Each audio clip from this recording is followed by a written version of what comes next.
Mara Ellington woke up with the sunlight spilling through the curtain, still feeling the warmth of the day before. The wedding had been everything she dreamed of: music, laughter, and the man she loved standing by her side. She smiled, thinking about Jonas, about the vows they had spoken only hours ago. She walked into the kitchen to make coffee, feeling like her new life was just beginning. Before she could even sit down, the doorbell rang. She thought maybe it was a neighbor dropping off congratulations or a forgotten gift. Instead, a man in a plain suit handed her an envelope, asking her to sign for it. She opened it quickly, still expecting something harmless. Her stomach dropped when she saw the bold letters, "Court Summons." Her eyes scanned the pages, and the words cut through her like ice. Dolores Whitmore, her new mother-in-law, was suing her for $30 million. The accusation read that Mara had trapped Jonas into marriage, manipulating him for money. Her hands trembled as she tried to take in what she was reading. The day after her wedding, before the flowers had even wilted, she was being dragged into court. The air in the room felt heavy. She remembered Dolores smiling the night before, hugging her, even clinking glasses in a toast. Mara had thought, for a moment, that maybe the tension was behind them. Maybe the woman had decided to finally accept her. But now it was clear the smile had been nothing but a mask. Her chest tightened, and the glow from yesterday faded into a sharp ache. She couldn't understand how someone could go from pretending kindness at the wedding to filing such a cruel attack less than 24 hours later. It wasn't just about the money. It was about destroying her reputation, her happiness, and the very beginning of her marriage. Jonas was still asleep upstairs, unaware of the storm about to hit them. Mara stood frozen in the kitchen, the paper shaking in her hand, wondering how she would tell her husband that the woman who had raised him had already declared war on their future. Mara sat quietly, the summons still lying on the kitchen counter, her thoughts drifting back to the first time Jonas came into her life. She had met him during a conference where he presented his work with such passion that it caught her attention immediately. He spoke not just with intelligence, but with a kind of humility that was rare to find. Despite carrying the Whitmore name, which many in the business world respected, he did not act entitled or arrogant. His reputation could have opened every door for him, yet he insisted on making his own way. That was what pulled Mara toward him, the realization that his character was built on effort rather than privilege. In the early days of their relationship, she had noticed how he lived differently from the circles his family belonged to. He enjoyed simple evenings, home-cooked meals, and quiet walks. He valued honesty and never once treated her as if she had less to offer. For Mara, who came from a modest household and worked hard for everything she had, it was refreshing. Jonas respected her independence, and that respect grew into love. But there was always one shadow hanging between them, his mother. From the first introduction, Dolores had studied Mara with sharp eyes that seemed to weigh every detail. She asked polite questions, but they carried an edge, as though every answer would be measured against invisible standards.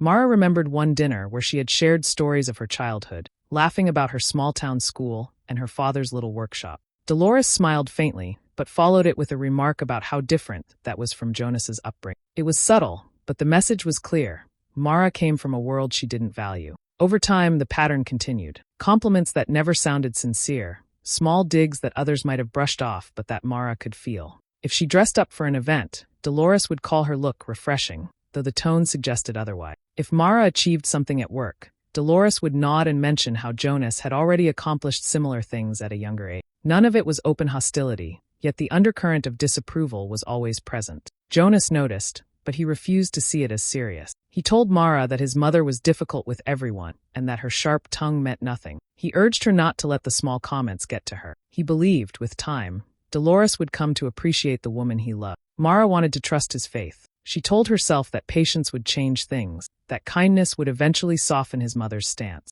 Still, deep inside, she felt something cold whenever Dolores looked at her. It wasn't just disapproval. It was a kind of resentment, a refusal to accept that Jonas had chosen someone beyond the circles of wealth and privilege. Mara kept that feeling to herself, unwilling to create distance between Jonas and his mother, but the unease never left. Now, with the papers in front of her, every instinct she had tried to ignore came flooding back. The lawsuit was not a sudden decision made in anger. It was the result of years of quiet dislike building into something sharper. It was proof that Dolores had never intended to accept her, that every false smile had only been a cover. The amount written in bold, $30 million, barely registered compared to the message it carried. Dolores was not simply questioning her intentions. She was attacking her very place beside Jonas. It wasn't a misunderstanding, and it wasn't about protecting her son. It was about erasing Mara completely, showing her that no matter what vows were spoken at the altar, she would never welcome. Mara felt the weight of that truth pressing down on her chest.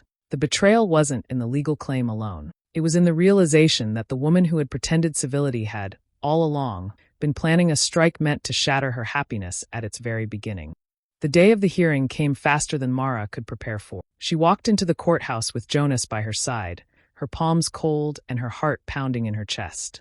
The room was filled with people she didn't recognize, yet every face seemed to be turned toward her, waiting to hear if the accusations against her were true. She had never been in such a place before, and the thought of her life being discussed like a business contract made her stomach twist. Dolores sat across the room with a calmness that chilled Mara. She was perfectly dressed, her expression smooth, as though this day was just another event on her calendar. Beside her was a lawyer with a reputation Mara had heard whispered about in the hallways, a man known for winning cases others thought impossible. The confidence on his face said he believed this case would be no different. When the arguments began, Mara felt stripped bare. Dolores's lawyer painted her as a woman who had carefully planned to marry into wealth. He spoke of Jonas's position in the family, the size of the Whitmore estate, and the suddenness of their marriage, twisting every detail into evidence of a hidden scheme. He spoke about her background as though it was proof of her motives, turning her modest life into something shameful. Each word echoed through the room, and though she wanted to shout back that it was all lies,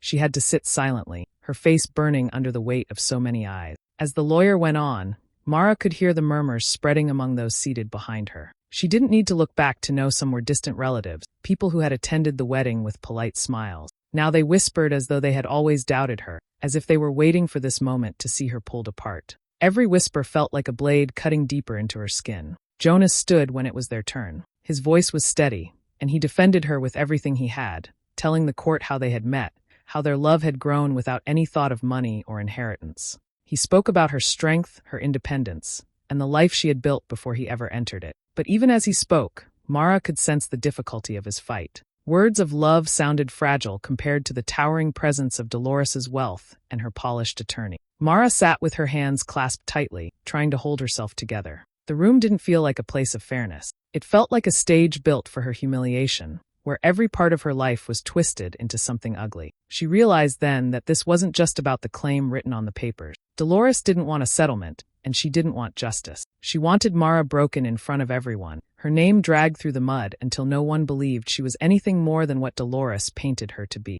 The thought settled in Mara's chest like stone. This fight was not about money. It was about survival. Nights grew heavier for Mara after the first hearing. She could feel the distance growing inside her home, even though Jonas was right there beside her. They still shared meals, still spoke about work and daily things, but something between them felt unsettled, like a crack spreading slowly across glass. She wanted him to be her safe place, the one person she could lean on without fear, yet even with his arms around her, she sometimes felt alone. Jonas tried to carry both roles, husband and son, but it showed in his eyes that the struggle was wearing him down. He sat up late, staring at papers, sometimes with his head in his hand. When Mara reached out, he would tell her everything was fine, but she could hear the doubt hiding under his voice. He wanted to shield her from his mother's cruelty, yet he couldn't fully let go of the woman who had raised him. That pull was strong, and Mara felt its weight every time he grew quiet. The phone calls made it worse. Dolores always seemed to find the right moment, calling late at night when the house was still and Mara was drifting to sleep. Jonas would step out of the bedroom with his phone pressed to his ear, his voice low but tense. Sometimes Mara caught a few words. "You're wrong, Mom," or "That's not true."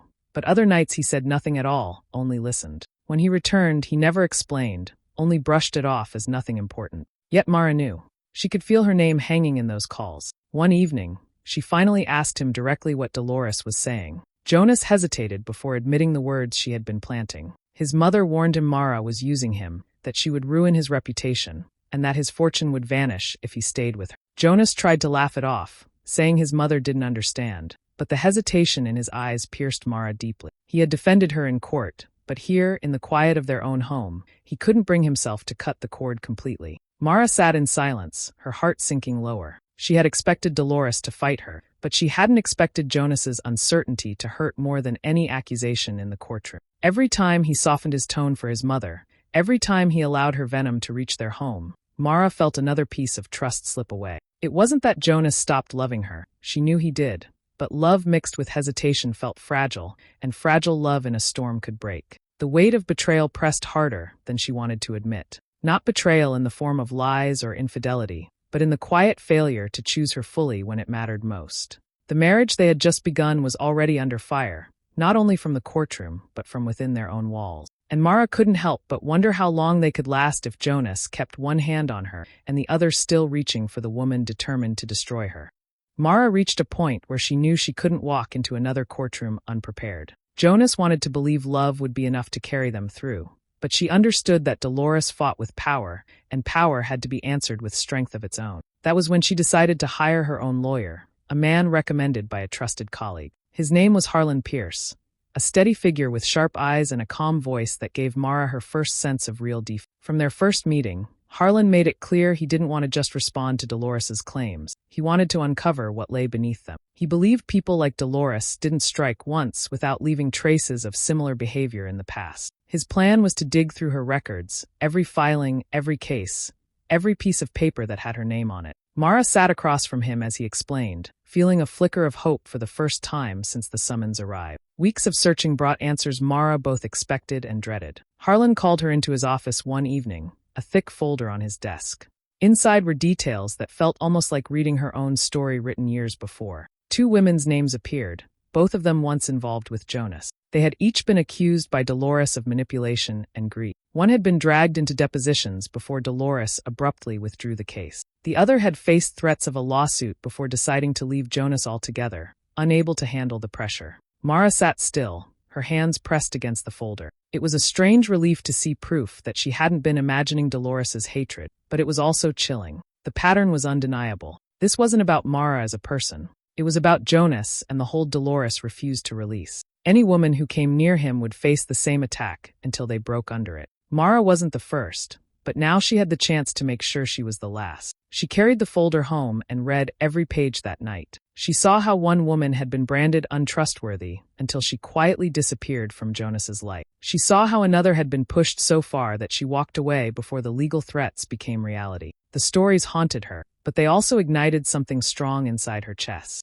Both women had been erased by Dolores's will. Mara refused to give her that satisfaction. The realization hardened her resolve. If she gave in, she would only become another example of Dolores's control. She thought of the whispers in court, the stares, the way strangers had been so quick to believe the worst of her. She would not let her story end with humiliation. She had married Jonas with love, and she intended to fight for that love, even if it meant standing against the Whitmore name itself. Looking at Harlan's notes, Mara made a silent promise to herself. She would not be another casualty of Dolores's obsession. This time, the fight would not end quietly, it would end with the truth. The depositions began in a small conference room that felt colder than any courtroom. Mara sat beside Harlan, her nerves steady but sharp. Across the table, Dolores looked unshaken, her lawyer at her side, ready to attack every detail of Mara's life. The questions started simply, focusing on her work, her income, and her savings. Mara answered each with honesty, determined not to let fear show on her face.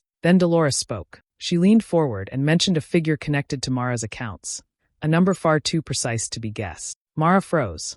It wasn't something she had ever shared with Jonas, and it wasn't public record. The room fell silent for a moment. Harlan didn't miss it. He stopped her lawyer mid-question and asked Dolores directly how she had come to know such information. Her expression shifted, just slightly, but enough to show she had said something she wasn't supposed to. Harlan's tone turned sharper as he pressed the point. He requested that the other side provide details on how Dolores had obtained her knowledge. Dolores's lawyer tried to cover, insisting it was irrelevant, but the damage was already done. Mara sat quietly, her heart racing, while Harlan pushed forward with calm confidence.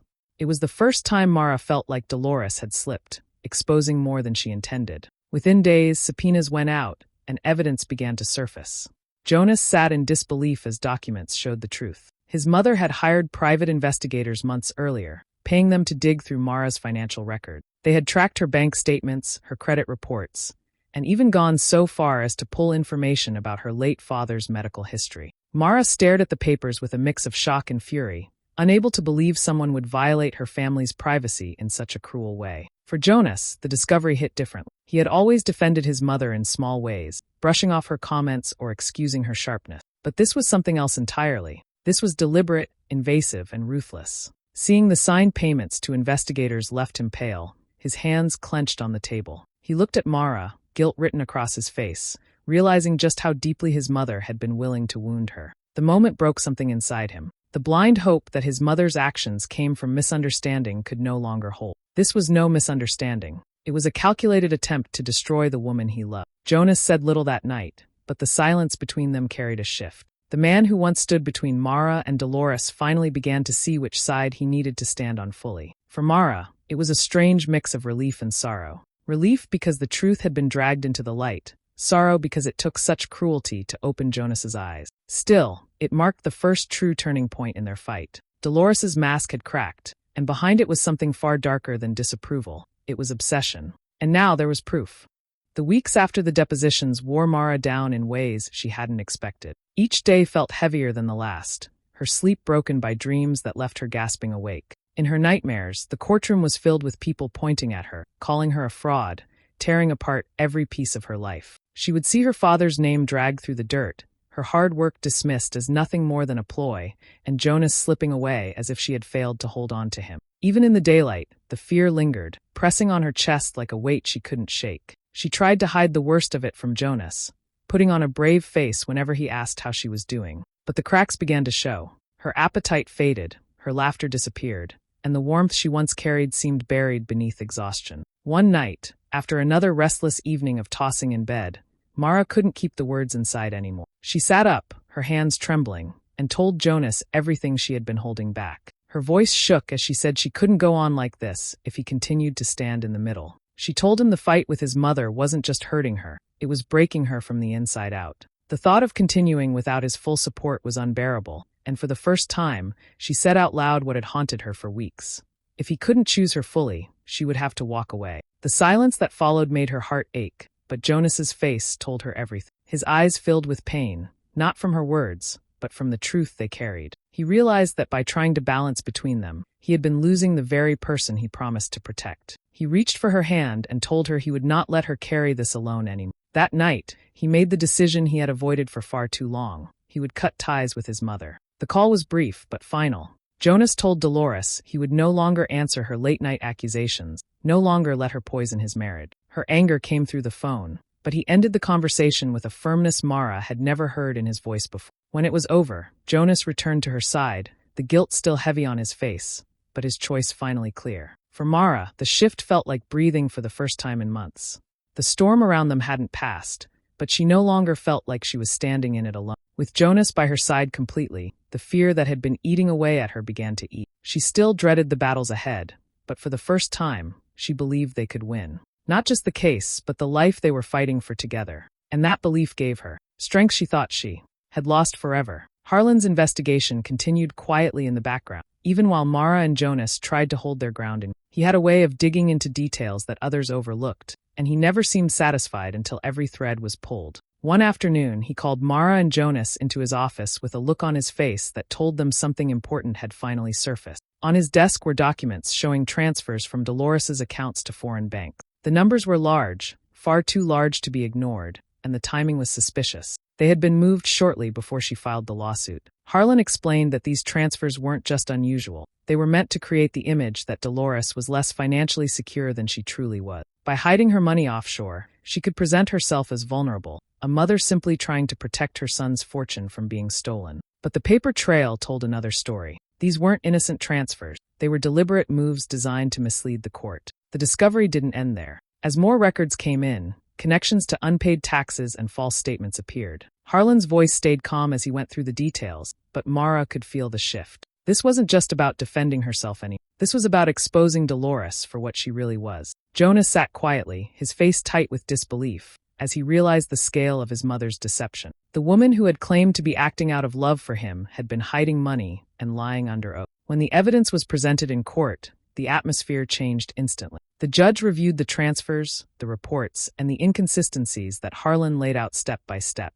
Mara sat at the table, her hands clenched together, waiting for Dolores's reaction. She didn't have to wait long. Dolores, who had always kept her composure so carefully, lost control. She stood, pointing across the courtroom, her voice rising as she shouted that Mara had tricked everyone, that the documents were lies, and that Jonas had been blinded. The outburst echoed through the room, drawing stares from every seat. Her lawyer tried to calm her, but Dolores only grew louder, her anger spilling over into accusations that made little sense. For the first time, Mara didn't feel small under the eyes of strangers. She watched as the mask slipped from Dolores completely, revealing not the concerned mother she pretended to be, but a woman desperate to cling to power and willing to destroy anyone. The judge's expression hardened as the shouting continued, and even the jury looked unsettled. What had once been a polished case against Mara now looked like manipulation, unraveling in front of everyone. By the end of that session, the weight in the room had shifted. Dolores was no longer seen as a mother protecting her son. She was seen as a schemer caught in her own web of lies. For Mara, it was the first time since the battle began that she felt the ground tilting in her favor. The courtroom was silent as the judge delivered the ruling. The heavy accusations that had once hung over Mara were finally swept aside. Dolores's claim was not just dismissed, it was condemned. The judge ordered her to cover every cent of Mara's legal costs, along with fines for the dishonesty and misconduct she had carried out during the case. Mara sat still, her breath catching as the words sank in. After all the humiliation and fear, the law had finally recognized the truth. Jonas reached for her hand, his grip steady. He had stood beside her through the hardest days, and now they shared the weight of victory. But this wasn't the end. Mara's lawyer had prepared for more than defense. They filed a countersuit, not out of greed but out of principle. Dolores had dragged Mara's name through the mud, accused her of crimes of character, and left scars that couldn't simply be ignored. The claim for defamation and emotional distress was strong, supported by witnesses, court transcripts, and evidence of Dolores's schemes. The countersuit forced Dolores into a corner. Her wealth, once a shield, became a burden. With the offshore transfers exposed and her credibility destroyed, she had no ground left to stand on. Facing the prospect of a long and humiliating trial, she agreed to settle quietly. The settlement wasn't just money, it was acknowledgement that she had been wrong. For Mara, it was less about the compensation and more about the validation. The woman who had tried to ruin her now had to bow her head in defeat. Outside the courtroom, the whispers began. Friends and relatives who once believed Dolores's version of events now turned away from her. The same society gatherings where she once held influence became cold and unwelcoming. People spoke softly of her downfall, of how she had gone too far and destroyed her own reputation.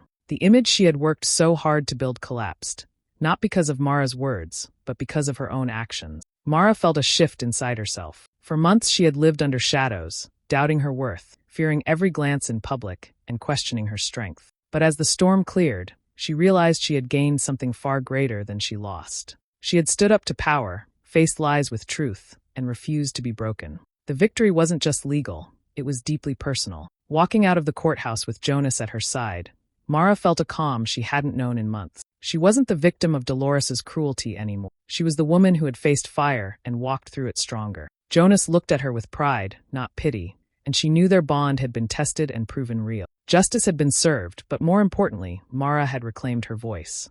The fear that once controlled her was gone, replaced by a steady confidence.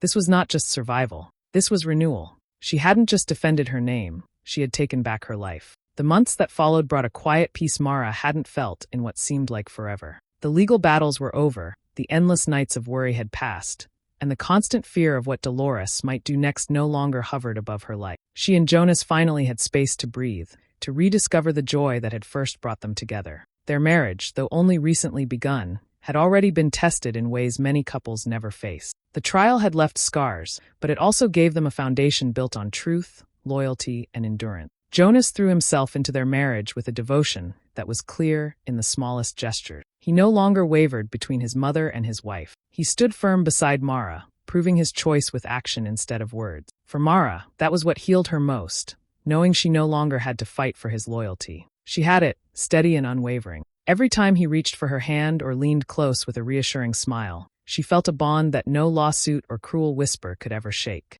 Dolores, once the loudest force in their lives, faded into the background. Jonas limited all contact, unwilling to allow her venom back into their. Though she still lived in her mansion and surrounded herself with luxury, she had lost something far greater than wealth, her son's trust.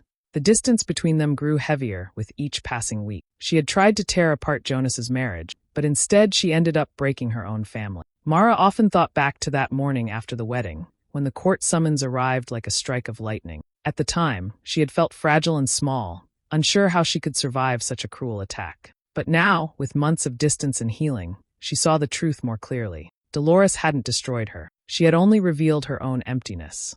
The victory hadn't been about settlements or judgments. It was about endurance. Mara realized that true revenge wasn't found in the courtroom, but in living well despite everything thrown her way. Every day she woke up beside Jonas, every laugh they shared, every plan they made for the future, was a quiet triumph. Their happiness was something Dolores could not touch, no matter how hard she had tried. Mara's reflection carried a strength she hadn't always recognized in herself. Dolores had lit the fire of betrayal, hoping it would consume her. But instead, that fire had burned back toward its source. The bitterness and schemes that Dolores clung to had left her isolated, while Mara and Jonas had come out stronger. One evening, sitting with Jonas on their porch, Mara spoke the words that had lived inside her. She tried to break me the day after I became her daughter-in-law. But she didn't just lose the case, she lost you. And that's something she'll never get back. Jonas only squeezed her hand tighter, and in that quiet moment Mara knew the storm had truly passed. She had not just survived, she had won in the truest sense.